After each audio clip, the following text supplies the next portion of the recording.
गरिब देशका धनी नेताहरू जसले 35 वर्षदेखि देश लुटेर खोक्रो पार्दै जनताको भविष्यलाई अन्धकारतिर धकेले अब हेर्दै जानुहोस् तिनीहरूको दुर्दशा सुरु भइसक्यो।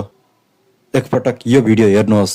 गरीब देश का अमीर नेताहरू, गरीब देश का धनी नेताहरू, गरीब जनतालाई लुट्ने विदेशमा पैसा राख्नेहरूको अब यो चुनावमा तपाईं हेर्दै जानु होला, दुर्दशा सुरु हुन्छ।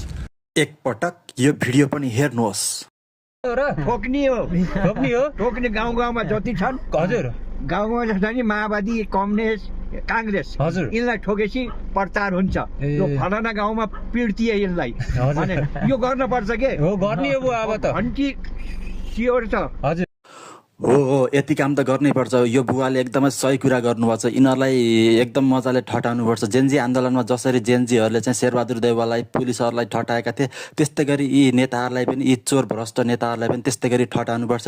अनि बल्ल अनि चुनावमा त के बेडबाट पनि उठ्न नसक्ने गरी दिनुपर्छ। त्यति गरेपछि बल्ल यिनीहरूलाई होस आउँछ।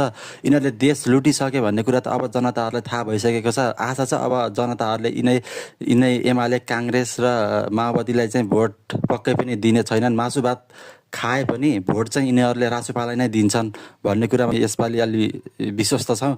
अनि यो बुवाले अर्को राम्रो कुरा पनि के गर्नुभएको छ भने यसपालि चाहिँ अब रासोपाले एकदमै जित्छ भन्नुभएको छ।